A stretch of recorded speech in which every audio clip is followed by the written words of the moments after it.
প্রিয় দর্শক, ocean updates চ্যানেলের সকলকে স্বাগত জানাই। 12ই সেপ্টেম্বর 2024 এই মুহূর্তের সামুদ্রিক আবহাওয়ার যে পরিস্থিতি রয়েছে, সমুদ্র কিন্তু উত্তাল অবস্থায় রয়েছে এই মুহূর্তে এবং আগামী 24 ঘন্টার মধ্যে শক্তিশালী লঘুচাপ তৈরি হওয়ার সম্ভাবনা রয়েছে বাংলাদেশের উপকূলবর্তী বঙ্গোপসাগর তার আশেপাশের এলাকায়।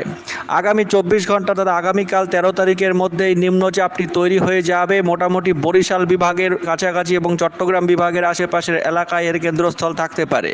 এই কারণে সমুদ্র কিন্তু উত্তাল অবস্থায় রয়েছে এবং আরও বেশি উত্তাল অবস্থায় থাকবে আগামীকাল।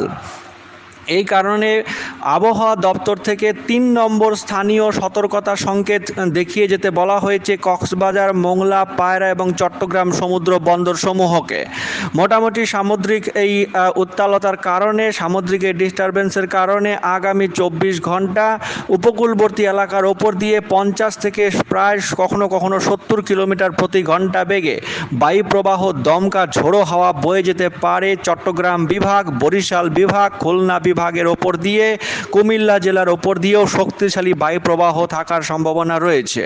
এই নিম্নচাপটি আগামীকাল 13 তারিখে তৈরি হওয়ার পরে ধীরে ধীরে এটি স্থলভাগের দিকে অগ্রসর হবে এবং বাংলাদেশের মধ্যাঞ্চলের দিকে অগ্রসর হবে আগামী পরশুদিন 14 তারিখে। সেই সময় এর যে প্রভাব, ঝোড়ো হওয়ার প্রভাব ময়মনসিংহ বিভাগ, ঢাকা বিভাগ এবং রাজশাহী বিভাগের ওপরেও থাকবে, রংপুর বিভাগে আংশিকভাবে থাকবে। চট্টগ্রাম বিভাগের ফটিকছড়ি উপজেলা এবং চট্টগ্রাম এই দুই জেলার উপরে প্রবল ঝোড়ো হাওয়া থাকতে পারে আগামী 14 তারিখে। 14 তারিখের পর এটি আরও শক্তি সঞ্চয় করবে, এর বিস্তৃতি আরও বৃদ্ধি পাবে, অর্থাৎ রংপুর বিভাগ, পশ্চিমবঙ্গের উত্তরবঙ্গ এবং এদিকে ময়মনসিংহ বিভাগ, রাজশাহী, ঢাকা, চট্টগ্রাম, বরিশাল সমস্ত বিভাগেই প্রায় দেখা যাচ্ছে 14 তারিখে এই ঝোড়ো হাওয়ার প্রভাব থাকবে এই নিম্নচাপটির কারণে 40 থেকে 50 কিলোমিটার প্রতি ঘন্টা বেগে।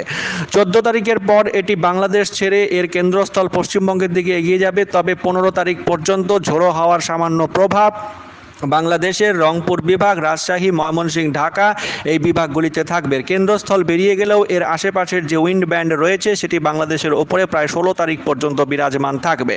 এই শক্তিশালী লঘুচাপের কারণে আগামী 72 ঘন্টা থেকে 96 ঘন্টা তথা আগামী 4 দিন পর্যন্ত বৃষ্টিপাত এবং ঝোড়ো হওয়ার পরিস্থিতি সারা দেশ জুড়ে বিভিন্ন বিভাগে থাকতে পারে।